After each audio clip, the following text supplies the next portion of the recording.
y estar enseñando y también ver a Dios obrar en las vidas de cada uno de nosotros.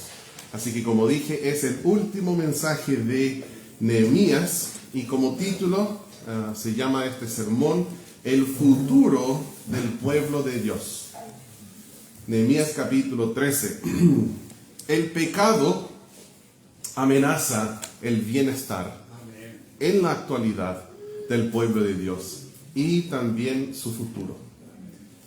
Los muros de Jerusalén fueron destruidos por causa del pecado del pueblo. En la misericordia de Dios, el Señor dio al pueblo una nueva oportunidad de servirle. Ellos reedificaron los muros y también sus vidas. Cuando tú lees Nehemías capítulo 10, uno pensaría que ellos nunca jamás podrían fallar en el servicio del Señor. Pero lamentablemente este no fue el caso. Nehemías volvió a Jerusalén para encontrar que el pecado estaba amenazando el futuro del pueblo de Dios de nuevo. Nos haría muy bien, hermanos, contemplar cuidadosamente a este capítulo por causa de nuestro futuro como el pueblo de Dios. Vamos a orar. Padre Celestial, gracias por tu palabra. Es lo que nosotros necesitamos. Yo sé que nos vas a enseñar y por esto me comprometo a recibir con mansedumbre tu palabra. Señor, que tú tengas tu voluntad en nuestros corazones para la honra y la gloria de Jesús. En su nombre oramos. Amén. La idea central de este capítulo es que para seguir trabajando juntos como el pueblo de Dios, la gente en el día de Nehemías tuvo que conservarse pura. Nehemías sirvió como gobernador en Jerusalén por 12 años. Durante ese tiempo, él lideró el pueblo de Dios para hacer la voluntad de Dios. Y Dios logró muchas cosas por medio de él. Juntos reedificaron los muros. Sus vidas fueron ordenadas una vez más. La obra de los sacerdotes y los levitas en el templo estaba organizada, llevándose a cabo. Y ellos realmente tuvieron un futuro prometedor como el pueblo de Dios. Nehemías vuelve por un tiempo a Persia para llevar a cabo sus deberes bajo el rey Artajerjes. Miren lo que dice el versículo 6 de Nehemías 13. Dice: mas a todo esto yo no estaba en Jerusalén, porque en el año 32 de Artajerjes, rey de Babilonia, fui al rey. Y al cabo de algunos días pedí permiso al rey. Entonces, ¿qué sucedió? Cuando no estuvo Nehemías, sucede algo muy triste. Ustedes quizás han escuchado la frase: cuando el gato no está, los ratones hacen fiesta. Y en una iglesia bíblica, esto no sucede. No debiera suceder, porque nuestra fe no está centrada en un personaje. Que esté el pastor o que no esté el pastor. De verdad, el pastor anda predicando en otra región, así que hoy no nos vamos a congregar. No, nosotros no nos congregamos por el pastor, nos congregamos porque somos cristianos. Y los cristianos se congregan. Lamentablemente Nehemías se va, y cuando él no estuvo, algunos del pueblo volvieron a sus viejas costumbres. Cuando él volvió, tuvo que confrontar al pueblo por sus transgresiones. Lo que nosotros vamos a ver aquí en los versículos de este capítulo, lo que yo quiero ver ahora son 4 maneras de cómo el pueblo de Dios había pecado contra el Señor. Primeramente, ellos no obedecieron lo que Dios dijo respecto a la separación. Hoy día no se predica mucho sobre lo que es la separación. Hace 50 años se predicaba mucho. Se predicaba bíblicamente y también, lamentablemente, a veces se iba más allá de la Biblia. Y se ponían muchas reglas fuertes y estrictas en las vidas de la gente. Y si alguien decía, pero ¿dónde dice la Biblia que no puedo ir al cine, por ejemplo? No cuestiones al hombre de Dios. A veces era así. Ahora, para corregir esto, quizás, yo no sé, hoy día la cristiandad ha ido a otro extremo. Que ya no hay santidad en las congregaciones y no hay santidad en el púlpito y no se predica la separación.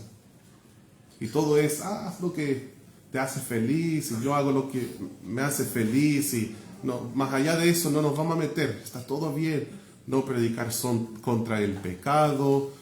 Si hay algo aquí en la Biblia que según mi parecer no es conveniente, no nos vamos a mencionar. Pero hermanos, no debe ser así. La prédica siempre debe ser Biblia. No la opinión del pastor, no agregando, no omitiendo, solo Biblia. Y con la ayuda de Dios es lo que esforzamos a hacer aquí en la iglesia. En los tiempos de Nehemías, ellos no obedecieron lo que Dios decía acerca de la separación. Miren lo que dicen los versículos 1 al 3. Dice, aquel día se leyó en el libro de Moisés, oyéndolo el pueblo, y fue hallado escrito en él que los amonitas y moabitas no debían entrar jamás en la congregación de Dios, por cuanto no salieron a recibir a los hijos de Israel con pan y agua, sino que dieron dinero a Balaam para que los maldijera. Mas nuestro Dios volvió la maldición en bendición. Es el poder del Señor. Cuando oyeron pues la ley, separaron de Israel a todos los mezclados con extranjeros.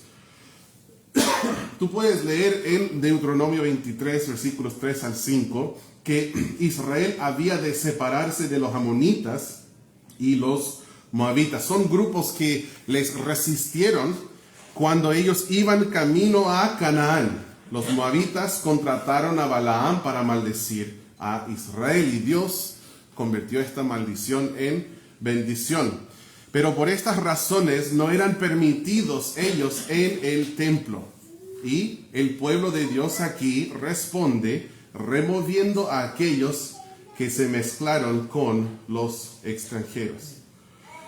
Luego, Nehemías se sorprendió de la resistencia de Tobías en la cámara del templo.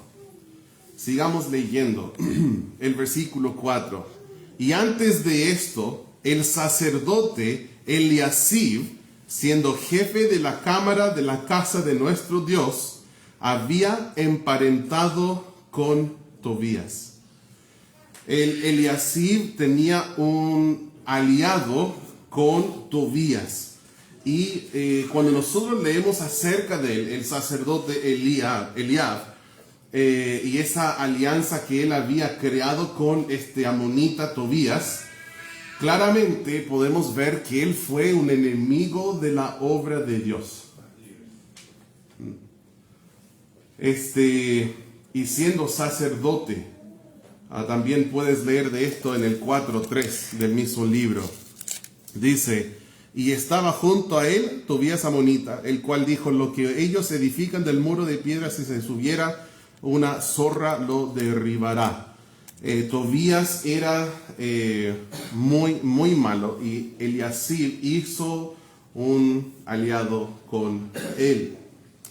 Y habían, si ustedes se acuerdan, en el último sermón hablamos de estas cámaras del templo que eran como salones que servían para bodegas y diferentes cosas. Y había una cámara en el templo que tenía el propósito de guardar las ofrendas. ¿Y qué propósito tenían las ofrendas?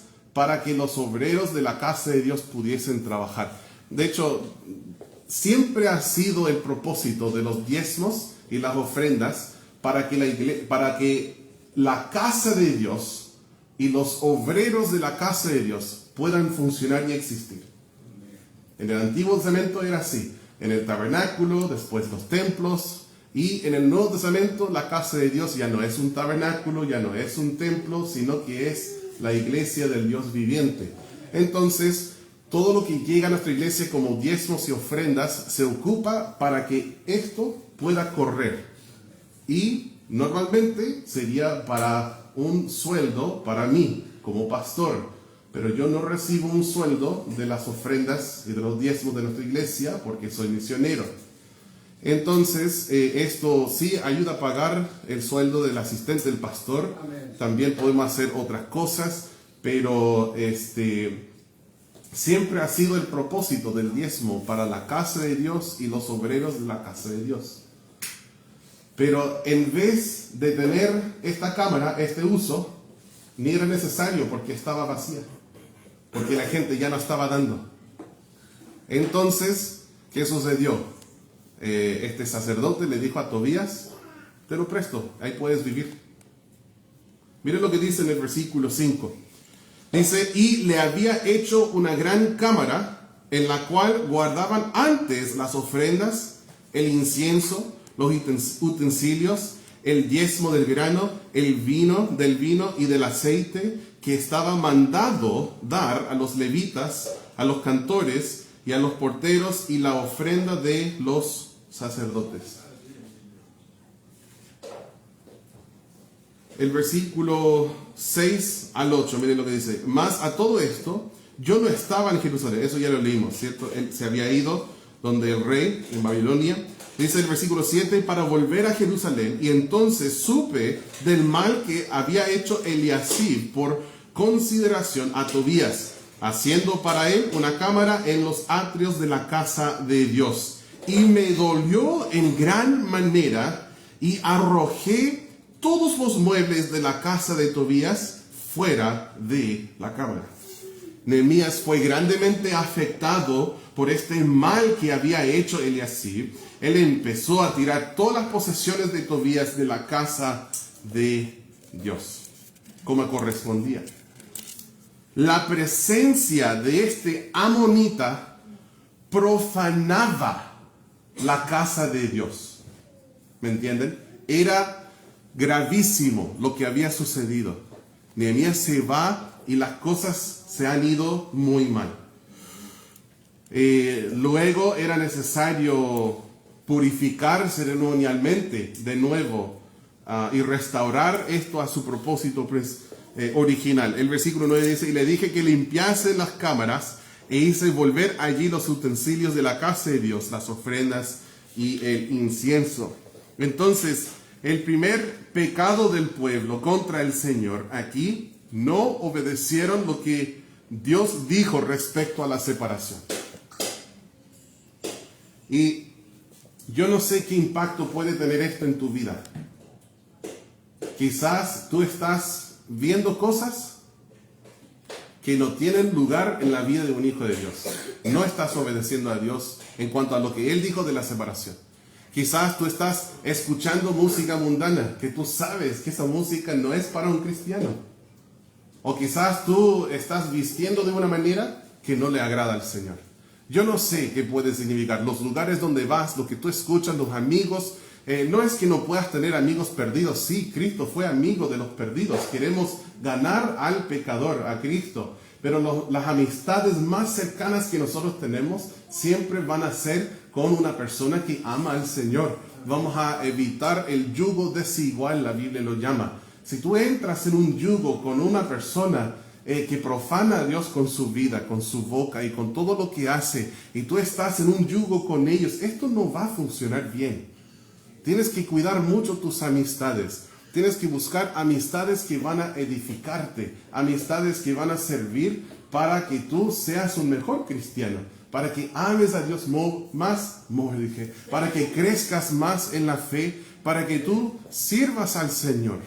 No una persona que siempre te está quitando del Señor. No una persona que diga: ya, vamos a orar juntos. Leamos la palabra de Dios. ¿Dónde estás leyendo esta semana? ¿Has memorizado algún versículo? Oye, no te vi el domingo. ¿Dónde estabas? ¿Jugando fútbol? ¿Qué te pasa? Yo pensé que eras un cristiano. Domingo es del Señor. Este es el tipo de amigos que nosotros necesitamos. Este es el tipo. Entonces, ten cuidado con la separación. Porque si tú dices: yo sé que Dios me dice no juntarme con estos amigos o no hacer estas actividades, pero un poquito no va a ser mal, ¿cierto? Sí, va a ser mal. Tienes que obedecer lo que Dios dice. Y la separación siempre va a tener dos sentidos. Un sentido negativo, que es separarse del mundo. Y un sentido positivo, apartarse para Dios. Que muchas veces muchas veces no es correcto decirlo de esta manera. Es la parte más importante.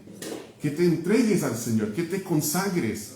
O si no, va a ser como esa historia cuando Jesús dijo que un demonio salió de un hombre. Pero luego fue y buscó 7 peores y volvió y encontró el lugar barrido y limpio para habitar.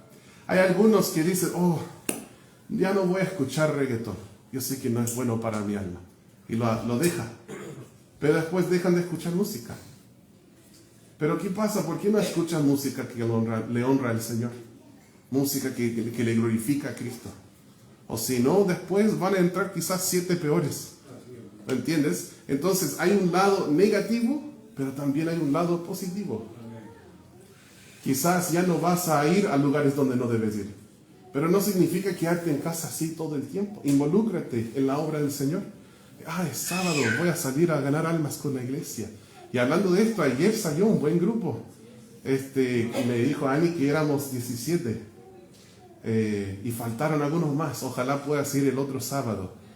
Pero llena tu tiempo con cosas del Señor. Sí. Quizás se trata de dejar de ver cosas en la tele, películas. Dejar de ver esto. Entonces, ¿qué debo ver? ¿Estás haciendo devocionales cada día? ¿Estás meditando en la palabra del Señor? Entonces no solo se trata de que no hagas esto, pero también debemos hacer lo que corresponde. Ellos habían pecado en esto, que no obedecieron lo que Dios dice respecto a la separación. 2. El pueblo fue negligente en su responsabilidad de dar a la obra de Dios. ¿Por qué esta cámara había quedado desocupada? ¿Por qué pudo vivir ahí Tobías? Porque el pueblo lo estaba dando. Miren lo que dice en los versículos 10 al 14. Dice, encontré asimismo que las porciones para los levitas no les habían sido dadas, y que los levitas y cantores que hacían el servicio habían oído cada uno a su heredad. Lo que pasa es, los trabajadores en la casa de Dios no tienen un trabajo que les provee un sueldo, no tienen ganado, no tienen campos, no están trabajando las cosas de Dios en la casa de Dios tiempo completo. Entonces, ¿por qué creó Dios el sistema de diezmos y ofrendas? Para que ellos también pudiesen tener lo suficiente. Y piénsenlo, si pensamos en 12 tribus que están dando un 10%, estos serían 12 décimos, ¿cierto? Que es 1, después 1.2. El punto 2, eso sirve para la casa de Dios. Y el 1 sirve para suplir las necesidades de los levitas y sacerdotes. O sea, con 12 tribus diezmando, matemáticamente tenemos cubierto un tribu. Y también la casa de Dios, su mantención. Qué sabio es el Señor. Pero si no están llegando diezmos y ofrendas, ¿a dónde fueron entonces los trabajadores de la casa de Dios? Dice que fueron a su heredad. ¿Por qué? A plantar. Arar la tierra, plantar. Porque la gente no está trayendo el grano. No están trayendo aceite. No están dando las cosas necesarias para mantener una tribu que trabaja en la casa de Dios. Es lógico. A veces las personas quieren un pastor que trabaja a tiempo completo, que está en el hospital con ellos cuando caen en el hospital, que está en el partido de fútbol de sus hijos para ser hincha, que visita los matrimonios que están a punto de quebrantarse, que hace discipulados, que evangeliza, que predica sermones, pero de primera. Para un buen sermón se requiere 5 hasta 10 horas de preparación. Las personas quieren que un pastor trabaje 60 horas en la semana y después van y se congregan y no dan ni una ofrenda ni un diezmo. Y piensan que es sostenible esto. No es sostenible. ¿Cómo puede un pastor vivir si no hay un sueldo? ¿O piensas que eres el único que merece un sueldo por su trabajo? No, Cristo dijo que el obrero es digno de su salario. Tampoco se trata de que el pastor hace ese trabajo para un sueldo. No, no es un asalariado. Pero Dios dijo en su palabra que el obrero es digno de su salario. Entonces, como iglesia, hay que pagar un sueldo al pastor. Esta iglesia no siempre va a tener como pastor misionero. Entonces va a ser necesario que nosotros aprendamos ya, como muchos ya han hecho, a dar. Pero ellos no estaban dando. Entonces esa cámara quedó botada, era innecesaria. Los que fueron asignados a la adoración, a dirigir la adoración del pueblo, no cumplieron con sus deberes espirituales. Y ellos también prefirieron trabajar en el campo para proveer por sus familias, pues sus familias tienen que comer también. No es bueno que hayan abandonado su trabajo, pero es entendible.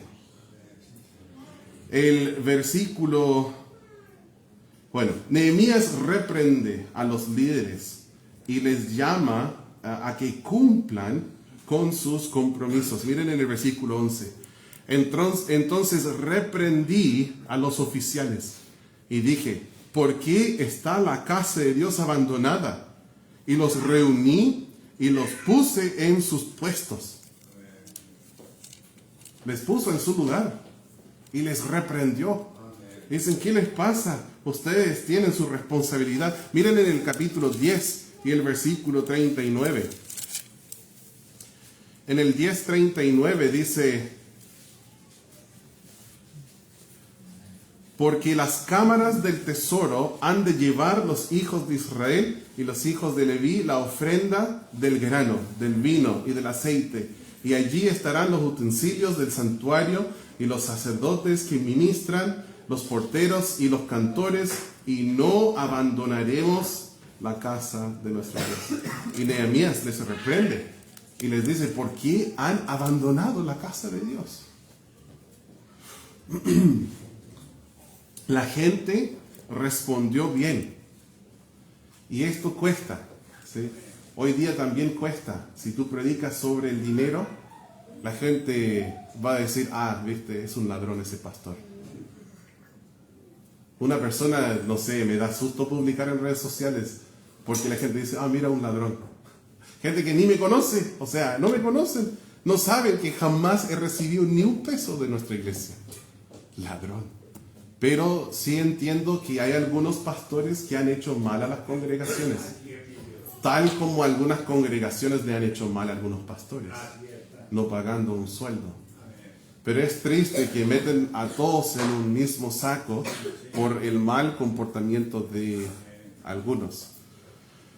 Y la gente es sensible del dinero hoy. Tú puedes hablar de cualquier tema de la Biblia y la gente feliz, sonriendo: amén, predícalo, pastor, dale fuerte, dale duro. Y después uno habla del dinero y silencio. No, esto es personal. Estás hablando de eso. La Biblia habla mucho del dinero. Entonces no es malo hablar del dinero. Es malo no hablar del dinero.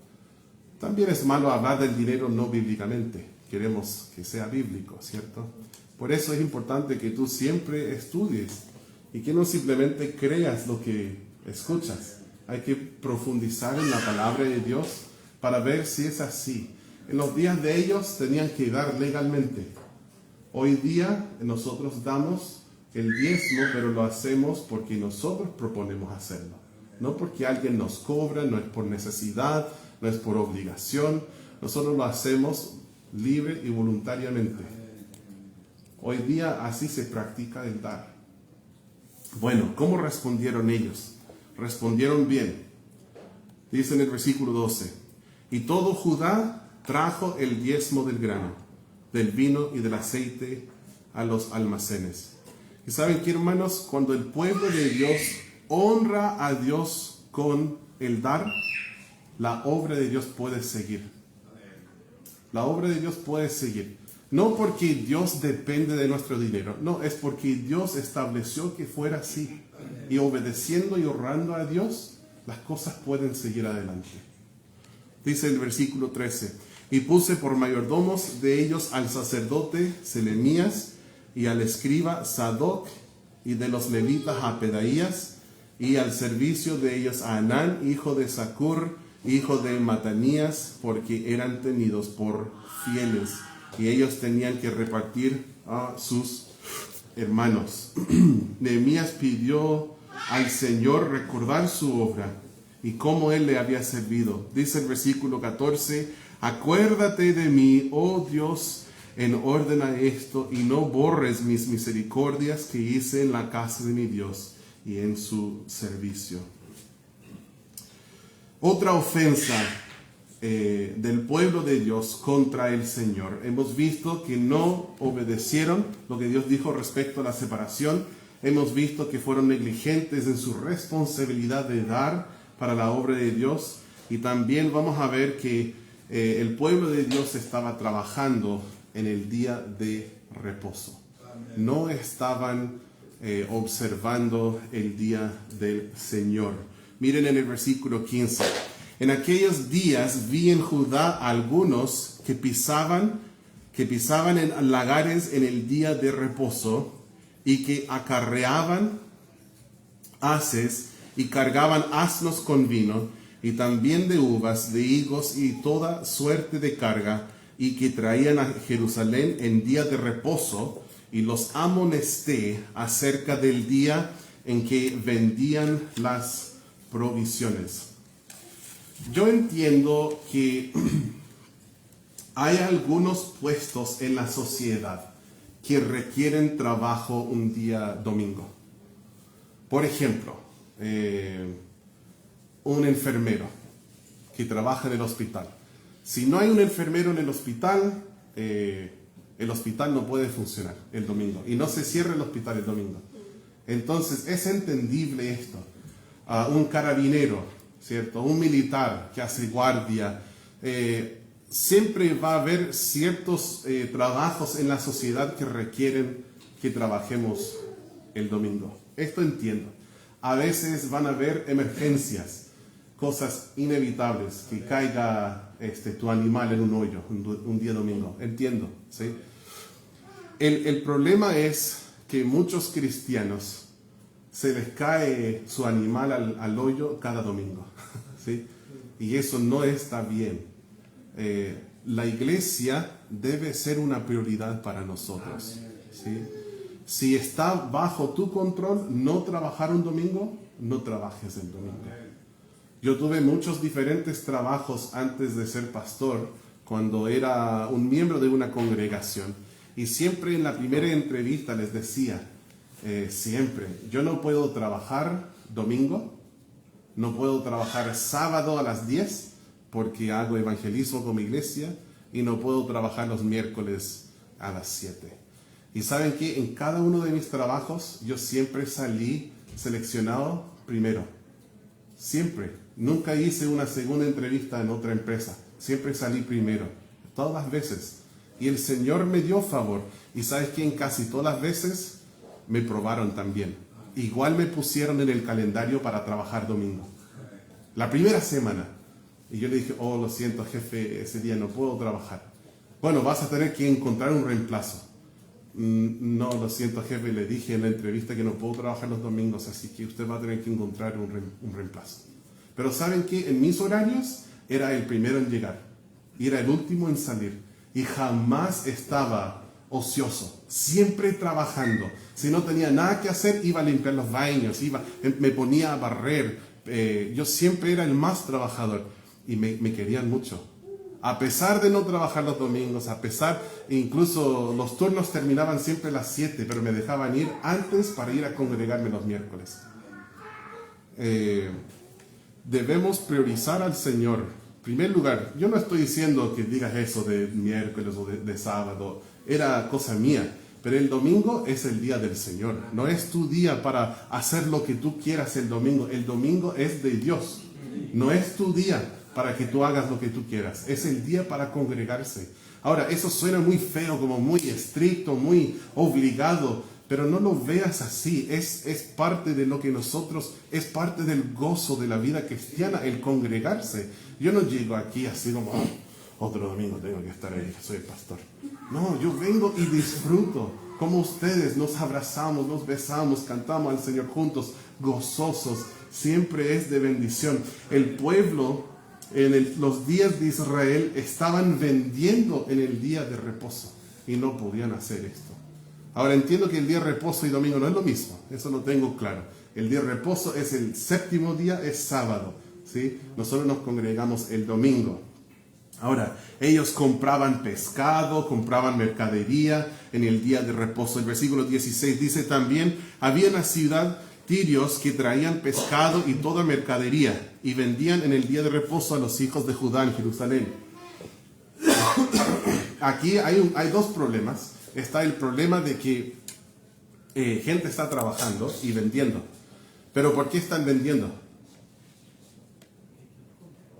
En inglés decimos requiere dos para bailar el tango. Gente estaba comprando. No pueden vender si la gente no está comprando. Nehemías confrontó a los líderes con esta situación. El versículo 17, y reprendí a los señores de Judá y les dije, qué mala cosa es esta que vosotros hacéis, profanando así el día de reposo.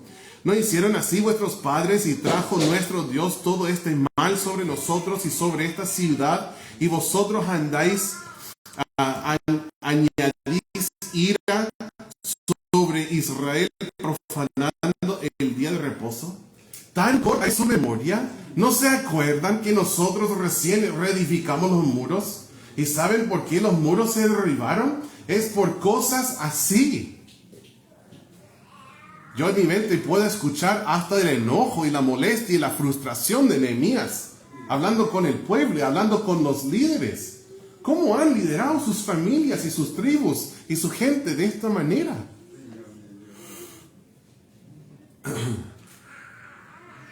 A veces a los papás recibimos los peores tirones de oreja. Pero ¿sabes qué? Somos los líderes en el hogar. ¿Sí? La Biblia dice que Cristo es cabeza del hombre y el hombre es cabeza de la mujer. Entonces, los líderes necesitamos que se nos caiga fuerte sobre nosotros esto.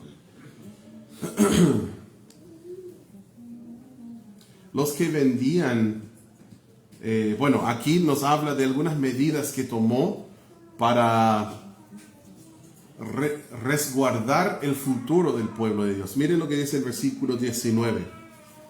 Sucedió pues que cuando iba oscureciendo a las puertas de Jerusalén antes del día de reposo, dije que se cerrasen las puertas y ordené que no las abriesen hasta después del día de reposo, y puse las puertas a algunos de mis criados para que en día de reposo no introdujeran carga. Oh, pero es justo el día que compro luche. Y hay un tirio que siempre trae el mejor luche. Y ahora el Nehemías, el viejo Nehemías cerró la puerta. Y justo ese día íbamos a salir de paseo familiar. Ya no podemos salir. Estamos encerrados el día de reposo. Él tomó medidas para proteger el futuro del pueblo. Los que vendían en el día de reposo, puedo ver aquí que eran vivos, buscando su manera de cómo hacer lo que querían hacer. Trataron de vender, pero justo fuera de la ciudad, ya que las puertas no se van a abrir. Y Nehemías amenazó removerles físicamente. Miren lo que dice el 20. Dice, y se quedaron fuera de Jerusalén 1 y 2 veces los negociantes y los que vendían toda especie de mercancía.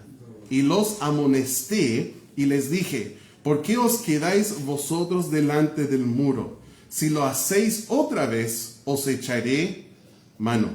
Desde entonces no vinieron en día de reposo. Sabían que no eran amenazas vacías. Él dijo, si vuelven, les voy a poner mano. Y no volvieron. Sí. Cuando tu sí significa sí y tu no significa no, la gente sabe que si tú dices algo, que lo vas a hacer. Como Dios, sus consejos antiguos son verdad y firmeza. Él dijo que lo haría y lo hace. Promete y cumple. ¿Sabes que eso puede afectar todo? Hombres con tu esposa. Si tú dices sí, necesita significar sí. Probablemente por lo amorosa que es ella, si tú dices sí y no cumples, no te va a reclamar. Pero sabes que cada vez va hiriendo más su corazón. Ay, no puedo depender. Él dijo, pero no sé, tú sabes cómo él es. Y mujeres también con sus esposos, padres con los hijos. Y sabes que con nuestros hijos, nuestro sí tiene que significar sí. Si yo te dije, no puedes hacer tal cosa, y después te dejo hacerlo sin consecuencias, estoy haciendo gran daño a mis hijos. Tiene que haber consecuencias, tengo que cumplir con mi palabra. Si tú vuelves a hacer esto, no te dejo ir a karate por un mes. Lo vuelven a hacer, y el día siguiente, hemos pagado mucho por estas clases. Ya, hijo, vístete, vamos a karate.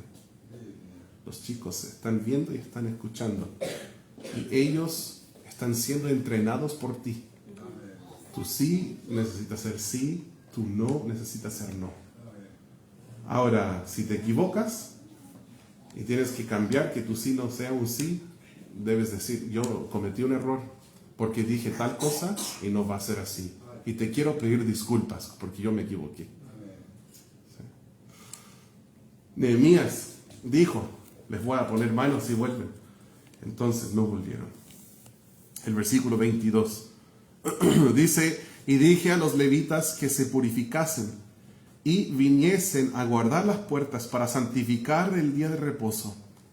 También por esto acuérdate de mí, Dios mío, y perdóname según la grandeza de tu misericordia. Algunos enseñan que el Dios del Nuevo Testamento y el Dios del Antiguo Testamento son dos diferentes, pero no. El Dios del Antiguo Testamento, grandeza de misericordia. En Efesios capítulo 2 dice que Él es rico en misericordia. Él no cambia, es el mismo hoy, ayer y para siempre. Lo que sí cambia es sus métodos de tratar con los hombres. Eso sí cambia y es algo que tú puedes observar a lo largo de la Biblia, que Dios va dando diferentes, algunos dirían dispensando diferentes épocas en que Él trabaje de diferentes maneras con los hombres. ¿Sí? Esto entendemos. Antes hacían sacrificios, hoy no. Antes no podían comer camarón, hoy comemos tiger. ¿Cierto, hermano? Tiger es un rol del mejor sushi de Chile en el trato sushi. Mencionen mi nombre cuando van porque me gano un porcentaje, una comisión por cada cliente nuevo. El Señor sigue siendo misericordioso. En el versículo 22, Él instruye a los levitas a purificarse, que se purificaran. Y la oración, una vez más, fue una parte importante de la solución. Él le dice al Señor, acuérdate de mí, Dios mío, y perdóname según la grandeza de tu misericordia. La gente no estaban obedeciendo al Señor en cuanto a la separación, no estaban cumpliendo con sus deberes de dar, y no estaban honrándole al Señor en su día. Y número 4, ellos rompieron su compromiso de permanecer pura la gente en cuanto al matrimonio. En los versículos 23 y 24 dicen, vi asimismo en aquellos días a judíos que habían tomado mujeres de Asdod, amonitas y moabitas, y la mitad de sus hijos hablaban la lengua de Asdod porque no sabían hablar judaico, sino que hablaban conforme a la lengua de cada pueblo. Los matrimonios equivocados afectaron a todos, afectaron a sus vidas propias, pero mira cómo afectó a los hijos. Habla de los hijos en el versículo 24. Y muchas veces cuando nosotros fallamos en el matrimonio, ¿quiénes son los que más sufren? Los hijos. Los hijos. El versículo 25. Y reñí con ellos y los maldije. Y herí a algunos de ellos y les arranqué los cabellos. Y les hice jurar diciendo, no daréis vuestras hijas a hijos, y no tomaréis a sus hijas para vuestros hijos, ni para vosotros mismos. Sí, lo leíste bien. ¿Está eso en la Biblia? Sí, está eso en la Biblia. ¿Qué significa que les hirió? Les pegó. Sí. ¿Qué significa que les arrancó los cabellos? Eso es lo que significa. Sí. Nehemías era del barrio, parece. Era fan de U de Chile. Oh, perdón, muy pronto. Eso sí que fue feo, ¿no? Pero ¿sabe qué? Nehemías se volvió loco. Eso es lo que dice el versículo. Él les reprendió, él les contendió con ellos, les hirió, les maldijo, les tiró el pelo, y así demostró la desgracia que ellos habían traído al pueblo. Ese es un versículo que yo quisiera saltar en la enseñanza, pero está en la Biblia. Sí. Reaccionó muy fuerte. Menos mal no tenemos un pastor así, ¿cierto? Porque seríamos todos calvos, no, con 2 ojos de palta. El pastor también. Qué buena es la gracia del Señor, ¿ya? Uno de los hijos del sumo sacerdote se casó con la hija de Sanbalat. Y esta traición fue tan ofensiva que Nehemías le arranca, le corre y le echa del pueblo. Miren el versículo 28. Y uno de los hijos de Joiada, no sé si dejé bien esa palabra, hijo del sumo sacerdote Eliasib, era yerno de Sanbalat horonita. Por tanto, lo ahuyenté de mí. Le echó. El versículo 26 y 27. ¿No pecó por esto Salomón, rey de Israel? Bien que en muchas naciones no hubo rey como él, que era amado de su Dios, y Dios lo había puesto por rey sobre todo Israel. Aún a él le hicieron pecar las mujeres extrañas, y obedeceremos a vosotros para cometer todo este mal tan grande de prevaricar contra nuestro Dios, tomando mujeres extranjeras.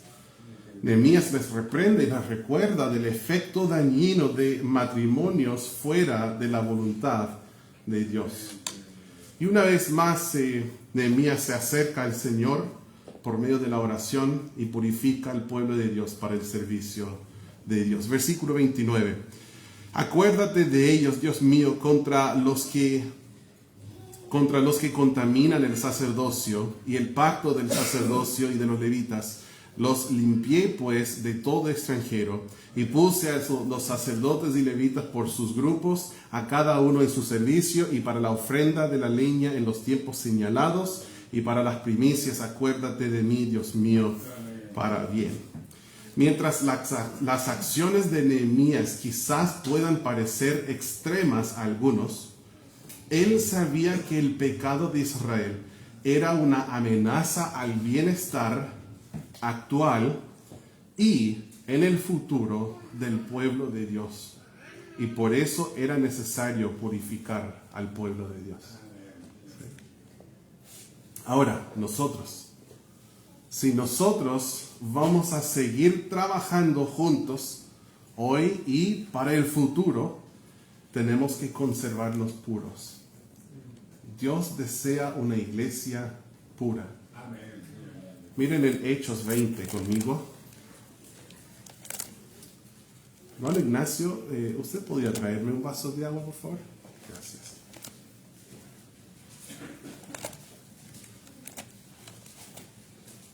Hechos capítulo 20 y el versículo 28. Dice, por tanto, mirad por vosotros y por todo el rebaño en que el Espíritu Santo os ha puesto por obispos, para apacentar la iglesia del Señor, la cual Él ganó por su propia sangre. Vayan conmigo a 2 de Corintios capítulo 11. 2 de Corintios 11 y el versículo 2.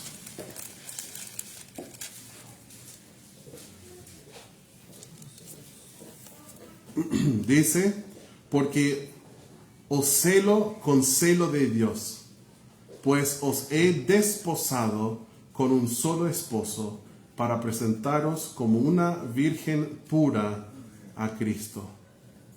Vamos a ir ahora a Efesios capítulo 5.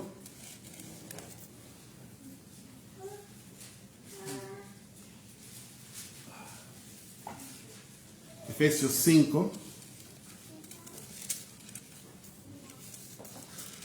No recuerdo quién fue, uno de mis hijos estaba leyendo la Biblia ayer y dijo, ¿dónde está Efesios? Eso me gustó. Efesios 5, versículo 25. Dice, maridos, amad a vuestras mujeres, así como Cristo amó a la iglesia. Hermanos, ahora todas las frases que siguen hasta el 27 nos van a ir explicando cómo Cristo amó a la iglesia. Muchos terminan solo con este versículo, pero si te fijas, tiene coma al final y sigue hablando. Entonces, ¿cómo amó Cristo a la iglesia? Dice, se entregó a sí mismo por ella, para santificarla, habiéndola purificado en el lavamiento del agua por la palabra, a fin de presentársela a sí mismo, una iglesia gloriosa, que no tuviese mancha ni arruga ni cosa semejante, sino que fuese santa y sin mancha. Esto nos revela lo que el Señor quiere para su iglesia, que su iglesia sea santa y sin mancha, una iglesia gloriosa. Amén. Miren en 1 de Tesalonicenses capítulo 5.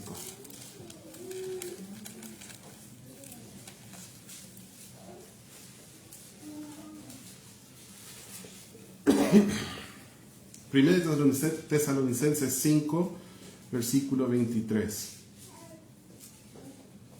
Dice, y el mismo Dios de paz os santifique por completo, y todo vuestro ser, espíritu, alma y cuerpo, sea guardado irreprensible para la venida de nuestro Señor Jesucristo. Amén. Dios desea una iglesia pura. El futuro de nuestra iglesia está bajo amenaza cuando nosotros no andamos como es digno del Señor. Necesitamos andar como es digno de la vocación con la cual hemos sido llamados. Nuestra iglesia está bajo amenaza y nuestro futuro está bajo amenaza cuando nosotros no nos separamos. Miren a 2 de Corintios, por favor. Miren 2 de Corintios capítulo 6 y el versículo 14.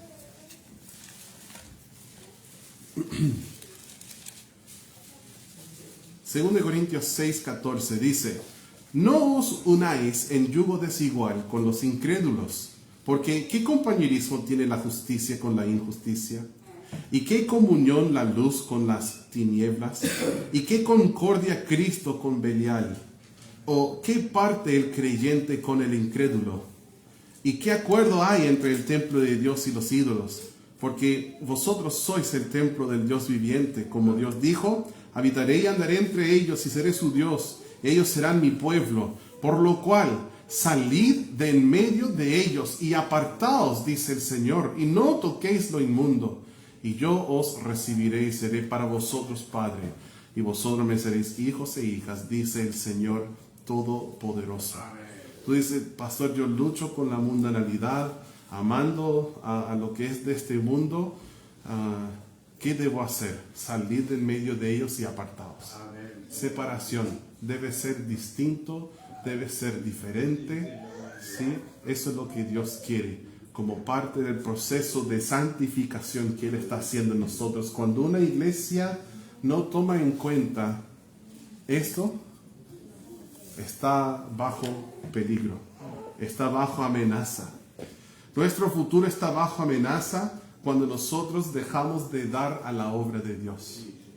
Ya hice muchos comentarios sobre esto, así que no voy a volver a hacerlo. Pero si Dios ha obrado en tu corazón en cuanto a la separación, en cuanto a dar, en cuanto a tu caminar, la pureza, tienes que responder, tienes que actuar. Nuestro futuro está bajo amenaza cuando nosotros no damos prioridad al día del Señor. Cuando empezamos a hacer otras actividades el día domingo. Y es el día del Señor, no solo la mañana. Entonces quiero animarles que también hagan el esfuerzo de congregarse en la tarde. ¿Sí? Hay situaciones, personas que viven lejísimo y es comprensible que es difícil que estén conduciendo tanto. Pero si tú estás aquí en Coyhai, que estás... tenemos culto los domingos en la tarde también, y es un día para entregarlo al Señor y venir y adorarle. Hay predicaciones diferentes, todo es diferente, distinto, y les recomiendo que entreguen cada domingo, todo el domingo al Señor. Nuestro futuro está bajo amenaza cuando la vida familiar de las familias que componen la iglesia no le agrada al Señor. La iglesia, si va a ser fuerte, va a ser compuesta por familias fuertes. Y las familias fuertes son compuestas por individuos fuertes. Entonces nos consagramos al Señor, luego lideramos la familia para la honra y la gloria del Señor y servimos juntos como un cuerpo. Yo y mi casa a Jehová serviremos. Cuando se hallan impurezas en nuestra iglesia, tenemos que tratar con ellas para nuestro bienestar y para nuestro futuro. Yo creo que lo que más me desagrada como pastor, la peor parte de ser pastor y de pertenecer a una iglesia bíblica, es la disciplina de la iglesia.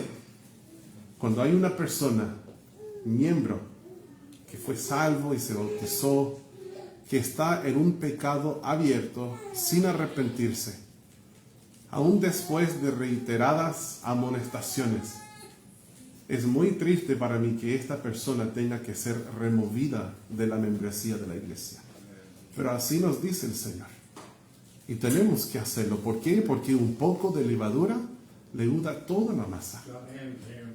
Y es por eso que tenemos que estar constantemente mirando en el espejo de la palabra de Dios y viendo qué hay mal en mí para que Cristo pueda cambiar esto y mejorarme.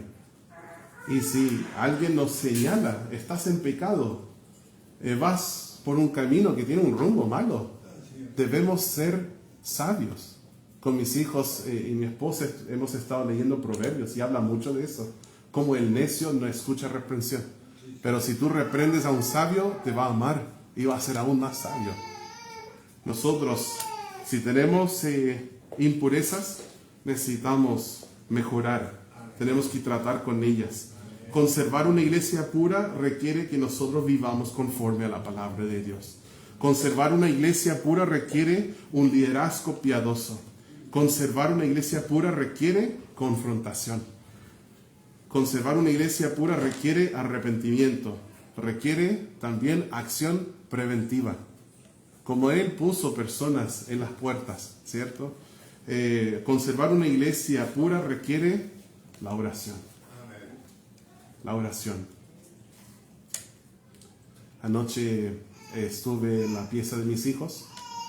La mayoría de ellos durmiendo, solo uno estaba despierto, pero orando por ellos. Y llorando, rogando al Señor por ellos. La oración. No vamos a poder hacer nada sin la oración. Nuestro futuro como iglesia depende de nuestra pureza.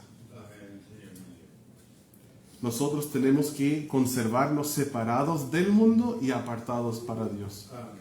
La obra de Dios por medio de la iglesia bíblica bautista depende de tu fidelidad a Dios. Yo espero que los mensajes que nosotros hemos estado viendo en Nehemías te hayan desafiado para trabajar juntos con la iglesia, para ver a Dios lograr grandes cosas. Pero después de tener una victoria, no es tiempo de relajarte y decir, ya pasó, y volver a los viejos caminos. No, hay que seguir, hay que proseguir a la meta, hay que mantener los ojos puestos en Cristo y seguir adelante para su honra y su gloria. Espero que los mensajes que hemos visto en Nehemías han servido de desafío para que tú encuentres tu puesto en la obra de Dios. Sí. La obra del Señor no es de unos pocos, sino que requiere el involucramiento de todo el pueblo de Dios. Aunque haya mucha oposición para llevar a cabo la misión del Señor, tenemos que confiar en Dios tal como hicieron en los días de Nehemías. Es tiempo de responder al llamado de Dios con servicio y con oración y con acción. Como su pueblo, eso es lo que nosotros debemos hacer. Voy a pedir a hermana Annie si pudiese, por favor, pasar al piano. Ella va a tocar un poquito y vamos a tener un tiempo de